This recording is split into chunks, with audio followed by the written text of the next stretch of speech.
Hello guys, welcome back my YouTube channel.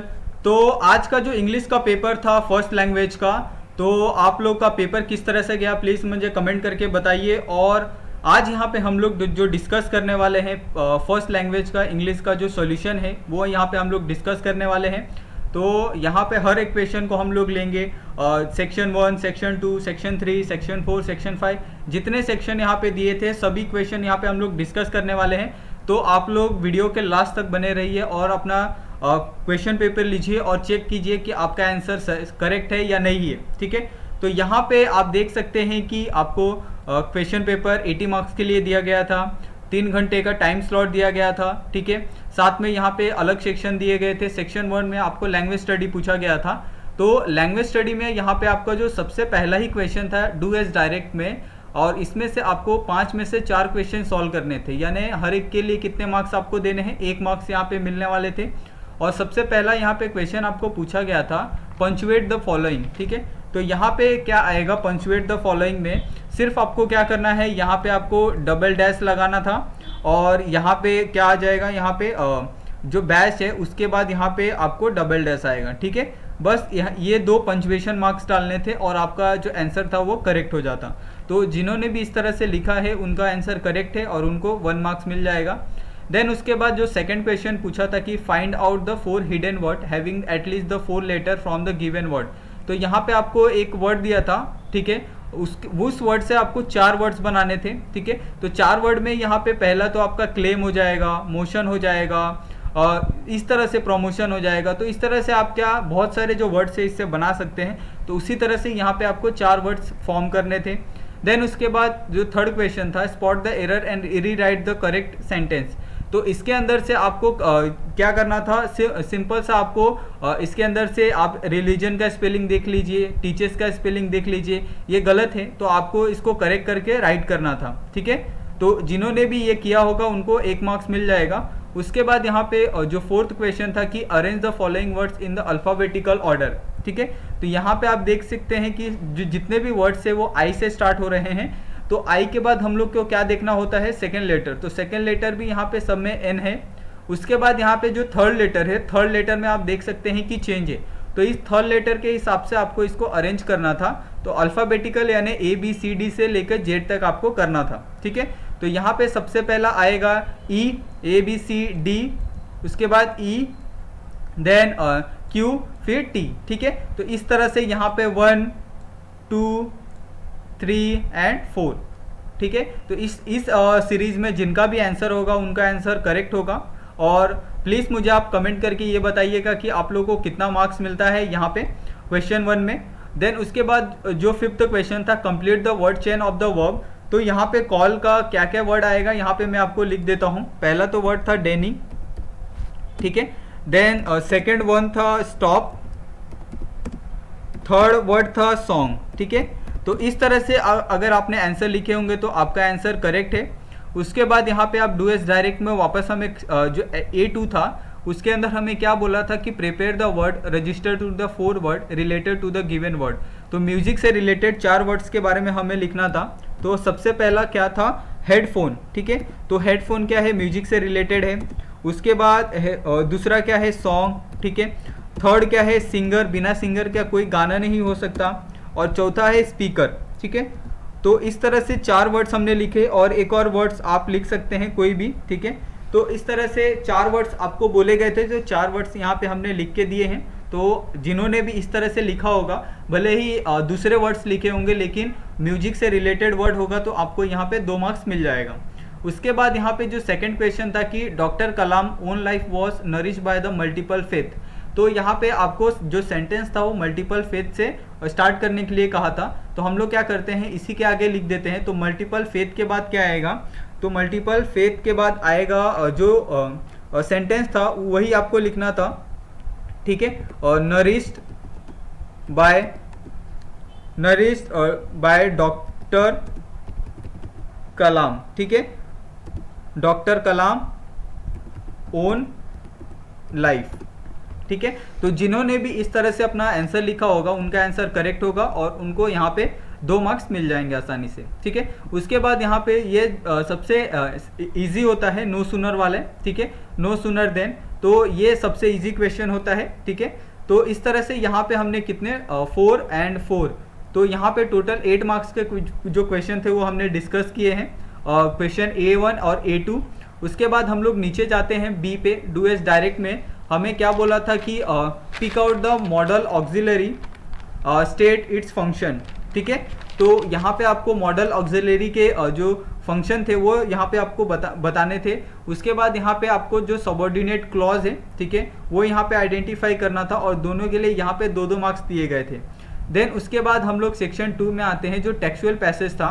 तो यहाँ पे टेक्सुअल पैसेज में सबसे पहला ही क्वेश्चन था यहाँ पे किसने किससे कहा, ठीक है, हु सेड टू हुम। तो यहाँ पे जो आंसर आएगा वो यहाँ पे मैं लिख देता हूँ।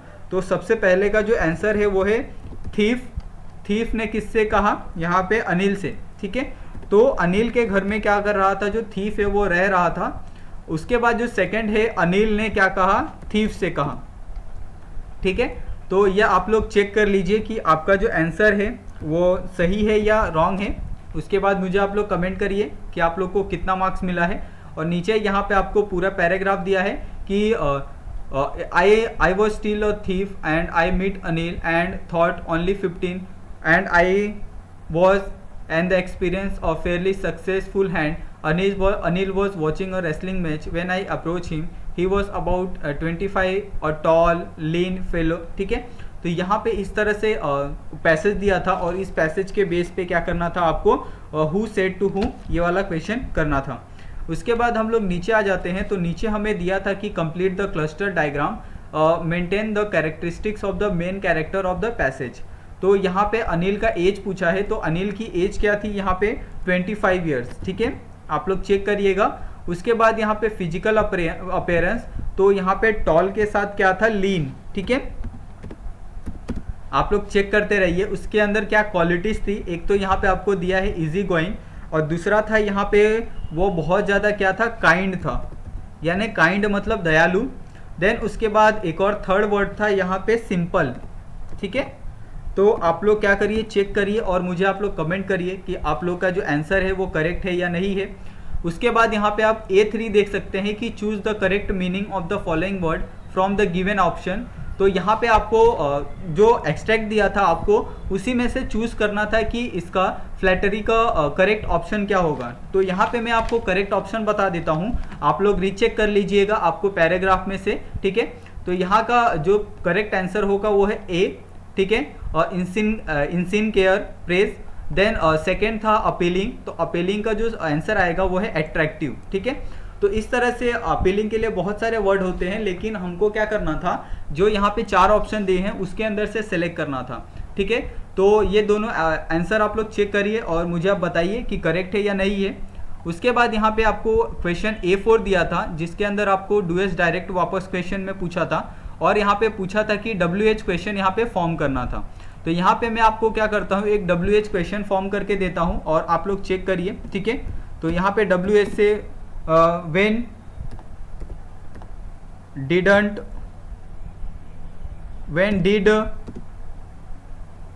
I take new name, ठीक है। तो when did I take new name every month, ठीक है। तो इस तरह से जो आपका आंसर आएगा, ठीक है, क्वेश्चन बनेगा यहाँ पे। तो ये एक क्वेश्चन हो गया WH क्वेश्चन टाइप। तो इस तरह से जिन्होंने भी लिखा होगा WH का इस्तेमाल करके उनको यहाँ पे 2 मार्क्स मिल जाएंगे। उसके बाद यहाँ पे अब जो सेकंड क्वेश्चन पूछा था उसके अंदर I was and the experience hand, और इसके अंदर आपको डिटर्मिनर पूछा था कि डिटर्मिनर क्या होता है। तो डिटर्मिनर यहाँ पे एन होता है, ठीक है। तो यहाँ पे जो सेंटेंस था आपका उसको एन से स्टार्ट करना था, ठीक है। तो जिन्होंने भी इस तरह से किया होगा उनका आंसर यहाँ पे करेक्ट है। देन उसके बाद A5 पूछा था कि why do you think the Hari Singh gave his most appealing smile. तो यहाँ पे हरी सिंह के बारे में पूछा है कि उसने मोस्ट अपीलिंग स्माइल क्यों दिया, ठीक है। तो उसके बारे में आपको जो पैराग्राफ दिया है, आपको स्ट्रैक्ट दिया है, उसके अंदर से आपको आंसर लिखना था, कहीं बाहर से आपको नहीं लिखना था प्रेडिक्ट करके। तो उस पैराग्राफ को पढ़ना था, रीड करना था, और उस पैराग्राफ में आपको क्या समझा था उसी के ऊपर आपको आंसर लिखना था। देन उसके बाद जो क्वेश्चन बी है कि read the following passage and complete the activity. तो यहाँ पे आपको जो एक्टिविटी थी वो कंप्लीट करने कहा गया था।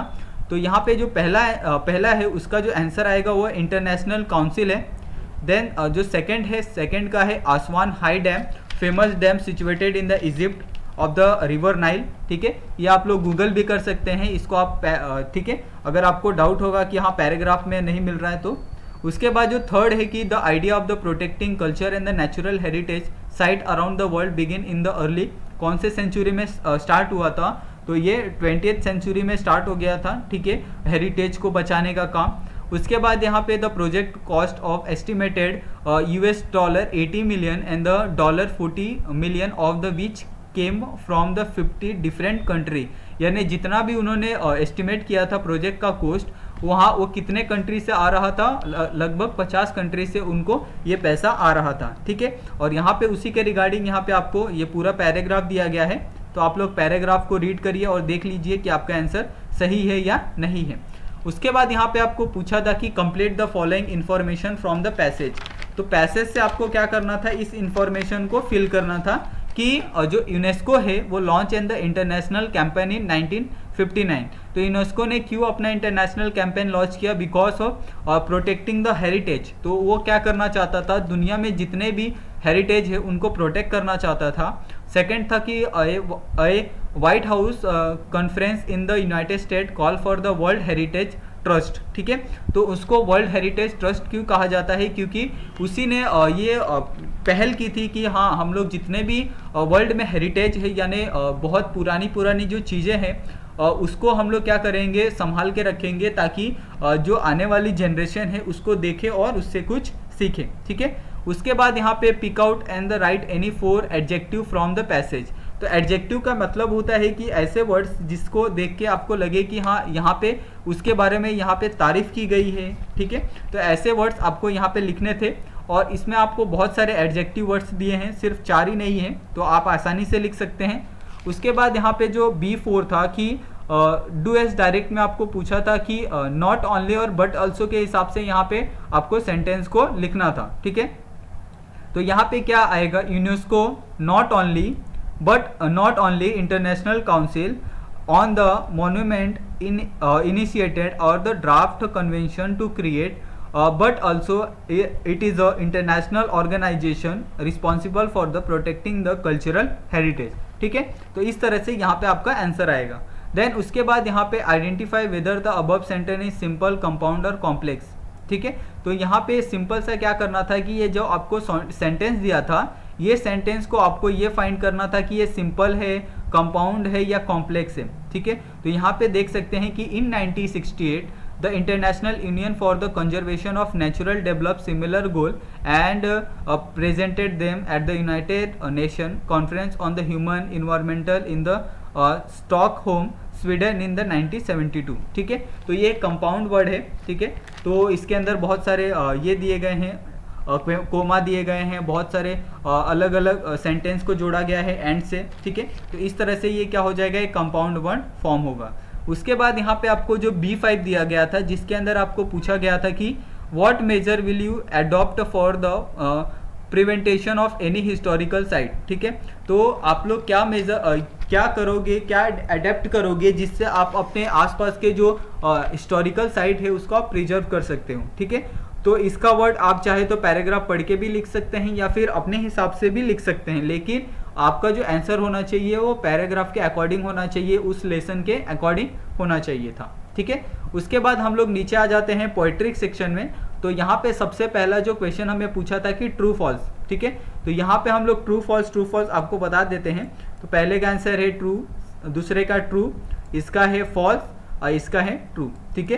तो आप लोग चेक करिए और मुझे आप लोग कमेंट करिए कि आपका आंसर सही है या गलत है। उसके बाद यहाँ पे आपको क्वेश्चन नंबर A2 दिया था, जिसके अंदर पूछा था कि answer the following question with the help of given extract what craze do animal never display and why. ठीक है, तो एनिमल अपना कौन सा क्रेज है जो कभी डिस्प्ले नहीं करते और क्यों। तो ये जो क्वेश्चन था आपको पैराग्राफ से लिखना था। ठीक है, उसके बाद यहाँ पे आपको रेटोरिकल क्वेश्चन पूछा था। तो रेटोरिकल क्वेश्चन क्या होता है वो हम लोग यहाँ पे बता देते हैं। तो उस हिसाब से जिन्होंने भी लिखा होगा कि एक क्वेश्चन, ठीक है, तो आप लोग चेक करिए कि क्या आपका क्वेश्चन जो आपने लिखा है ये जो कंडीशन है, ठीक है, वो फॉलो करता है या नहीं है। ठीक है, does not expect an answer. ठीक है, तो एक आपको ऐसा क्वेश्चन बनाना था जिसका आंसर आप एक्सेप्ट नहीं कर सकते, एक्सपेक्ट नहीं कर सकते। ठीक है, यानी इस तरह का क्वेश्चन, यानी इमेजिनरी क्वेश्चन किस तरह से होता है उस तरह से आपको एक रेटोरिकल क्वेश्चन आपको फॉर्म करना था। उसके बाद नीचे हम लोग आ जाते हैं एक और पैराग्राफ के। ठीक है, तो इस पैराग्राफ के बेस पे हमें कुछ क्वेश्चन पूछे गए थे। तो इस पैराग्राफ में हम लोग देखते हैं कि क्या क्वेश्चन हमको पूछे गए थे। तो यहाँ पे आप देख सकते हैं टाइटल पूछा गया था पोएम का, राइम स्कीम पूछे गए थे, फिगर ऑफ स्पीच पूछा गया था और सेंट्रल आइडिया ऑफ थीम इसका पूछा गया था। तो ये बहुत इजी था। ठीक है, आपको पोएम का नाम यहाँ पे आपको हाईलाइट करके दिया गया है, नाइट ऑफ द स्कॉर्पियन। ठीक है, यानी एक बिच्छू की कहानी यहाँ पे बताई गई है। राइम वर्ड्स आपको यहाँ पे मिल जाएंगे, आप देख सकते हैं। चाहिए तो मैं आपको यहाँ पे बता देता हूँ। ठीक है, यहाँ पे आप देख सकते हैं राइम वर्ड्स, यहाँ पे फ्लाई, और यहाँ पे राइम वर्ड्स यानी जो लास्ट वाले पैराग्राफ के जो वर्ड्स होते हैं पहला और तीसरा, ठीक है, उसको हम लोग राइम वर्ड्स बोलते हैं। ठीक है, तो आप लोग यहाँ पे देख सकते हैं फाउंड, पेजन, बर्थ, एविल, ठीक है, पेन, फ्रेश। तो इस तरह से आपको ये राइम वर्ड्स लिखने थे। उसके बाद नेक्स्ट हम लोग आ जाते हैं complete the chart on the life stages of fireflies. तो फायरफ्लाइज के लिए 4 स्टेजेस है, जैसे यहाँ पे आप देख सकते हैं पहला, ठीक है, ये पहला स्टेज है, देन ये दूसरा स्टेज है, ठीक है, ये तीसरा स्टेज है एंड ये लास्ट स्टेज चौथा है। ठीक है, तो यही आपको क्या करना था, यहाँ पे फिल करना था। ठीक है, तो जिन्होंने भी ये किया हो उनका आंसर यहाँ पे करेक्ट है और उनको यहाँ पे आपको आसानी से 2 मार्क्स मिल जाएंगे। उसके बाद नीचे हम लोग बढ़ते हैं। तो नीचे हमें क्या दिया गया था वो हम लोग देखते हैं। यहाँ पे हमें नीचे दिया गया था एंटोनियम्स लिखने के लिए फॉलोइंग वर्ड्स के। ठीक है, और एंटोनियम्स यहाँ पे मैं आपको लिख के देता हूँ कि डिफरेंट के कौन कौन से एंटोनियम्स वर्ड होते हैं। जैसे डिफरेंट के हो गए सिमिलर, ठीक है, उसके बाद ऑर्डिनरी, ये 2 वर्ड्स हो गए। उसके बाद यहाँ पे एक्सपीरियंस दिया था, एक्सपीरियंस का क्या होता है, इग्नोरेंस, एक वर्ड हो गया। देन उसके बाद यहाँ पे नेग्लेक्ट, ठीक है, ये सेकेंड वर्ड हो गया। देन उसके बाद पीस, ये थर्ड वर्ड हो गया। ठीक है, देन उसके बाद बैक्टीरियल दिया था, तो बैक्टीरियल का क्या है, हैप्पीनेस, ठीक है, ये एक वर्ड हो गया। प्लेजर, ये सेकेंड वर्ड हो गया। Third word is peace. तो आप लोग चेक करिए कि आप लोग का आंसर सही है गलत है। नेचुरल का क्या आएगा, एबनॉर्मल, ठीक है, तो ये एक वर्ड हो गया। देन इरेगुलर, ठीक है, तो इरेगुलर। तो इस तरह से यहाँ पे आपको जो आंसर है वो आपने चेक किया, तो आप लोग देखिए कि आपने इसमें से कौन से वर्ड्स लिखे हैं, तो आपको यहाँ पे करेक्ट मिल जाएगा। देन उसके बाद हम लोग आगे बढ़ते हैं डू एस डायरेक्ट की तरफ। एज वेल एज पूछा गया था, तो यहाँ पे एज वेल एज कहाँ पे लगेगा, तो एज वेल एज यहाँ पे आप देख सकते हैं कि too many people can disturb adult and larval habitat. तो too many people can disturb as well as adult and the larval habitats. ठीक है, उसके बाद this react together to produce the photons. यहाँ पे आपको इन्फिनिटी वर्ड्स लिखना था। इन्फिनिटी वर्ड्स क्या आएगा, प्रोड्यूस। ठीक है, यह आप चेक करिए। और उसके बाद यहाँ पे आपको पूछा गया था can you think of any other insect that teaches us some value of the life, explain with example. तो आप किसी ऐसे इंसेक्ट के बारे में बता सकते हो कि जो हमें टीच करता है वैल्यू ऑफ लाइफ के बारे में, एक्सप्लेन विथ एग्जाम्पल। ठीक है, तो ऐसे बहुत से जो एनिमल है जो लाइफ को टीच करते हैं। ठीक है, आपने ये देखा होगा, जुगनू देखा होगा, ऑक्टोपस देखा होगा, आप कंगारू को ले लीजिए, ठीक है, आप कोई भी एनिमल ले लीजिए जो सर्वाइव करते हैं, जिराफ हो गया। तो ऐसे इंसेक्ट के बारे में पूछा है तो आप जुगनू का लिख सकते हैं, ठीक है, और फायरफ्लाइज भी है। तो इस तरह से आप ये बहुत सारे जो क्रिकेट हैं यानी जो झिंगुर होते हैं उनके बारे में भी लिख सकते हैं, एंट के बारे में आप लिख सकते हैं, ठीक है, कि उनका किस तरह से जो ये होता है उनको टीच करते हैं, ठीक है। उसके बाद यहाँ पे आपको समरी राइटिंग लिखना था और ये समरी राइटिंग आपको क्वेश्चन नंबर 4A के ऊपर लिखना था। तो हम लोग 4A के क्वेश्चन पे चले जाते हैं। 4A का जो क्वेश्चन क्या था यहाँ पे, क्वेश्चन नंबर 4A, ठीक है। तो क्वेश्चन नंबर 4A का read the following passage and complete the activity, यानी यहाँ पे आपको जो पैसेज दिया था फायरफ्लाइज का उसके ऊपर यहाँ पे आपको समरी लिखनी है, ठीक है। उसके बाद जो सेक्शन 5 है राइटिंग स्किल, तो राइटिंग स्किल के लिए आप देख सकते हैं कि राइटिंग स्किल में अगर आपको मार्क्स अच्छे से मिल गया तो आपका जो स्कोर है वो बहुत ज़्यादा बढ़ जाता है, ठीक है। तो यहाँ पे राइटिंग स्किल में आपको क्या पूछा गया था, पहला तो आपको यहाँ पे लेटर राइटिंग दिया गया था, ठीक है। तो लेटर राइटिंग हमने ऑलरेडी आपको बताया था, फॉर्मल और इनफॉर्मल दोनों राइटिंग आप किस तरह से कर सकते हैं। तो आप लोग की भी जिम्मेदारी होती है कि आप लोग जाइए गूगल पे सर्च करिए, यूट्यूब पे सर्च करिए कि आप लोग किस तरह से एक फॉर्मल लेटर और इनफॉर्मल लेटर लिख सकते हैं, ठीक है। उसके बाद यहाँ पे आपको बोला गया था एक फॉर्मल लेटर लिखने के लिए और एक इनफॉर्मल लेटर। फॉर्मल लेटर हम लोग किसको लिखते हैं, यानी किसी अधिकारी को लिखते हैं, किसी सम्मानीय व्यक्ति को लिखते हैं। और इनफॉर्मल लेटर क्या होता है कि हम लोग घर के किसी सदस्य को लिख देते हैं, हम अपने जाने पहचाने लोग को लिख सकते हैं, तो उसको हम लोग क्या बोलते हैं, इनफॉर्मल लेटर बोलते हैं। उसके बाद यहाँ पे आप इंफॉर्मेशन ट्रांसफ़र देख सकते हैं, वर्बल टू नॉन वर्बल, ठीक है।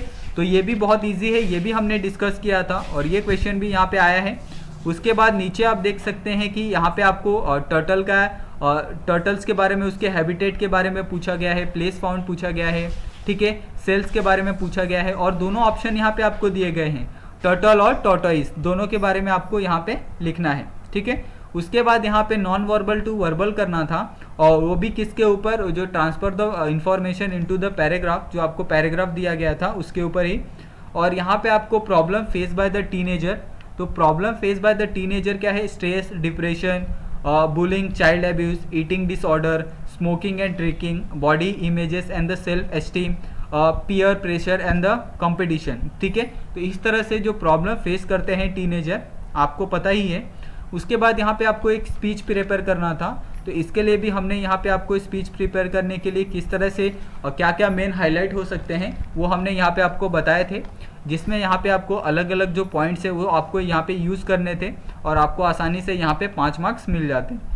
उसके बाद यहाँ पे आपको काउंटर व्यू पूछा गया था। काउंटर व्यू का मतलब होता है कि अगर आपको सामने से कोई व्यक्ति पूछ रहा है तो आप उसको किस तरह से अपोज कर सकते हो, तो उसको हम लोग काउंटर व्यू बोलते हैं, ठीक है। यानी आपको अगर सामने वाले का जो व्यूज़ है वो अच्छा नहीं लगता है तो उसको आप काउंटर कर सकते हैं, आप उसके व्यूज़ के ऊपर अपने व्यूज़ दे सकते हैं, तो उसको हम लोग काउंटर व्यू बोलते हैं, ठीक है। उसके बाद यहाँ पे आपको क्रिएटिव राइटिंग पूछा गया था, जिसके अंदर आपको जो थीम से the time to be happy is now, इसको एक्सपेंड करके लिखना था।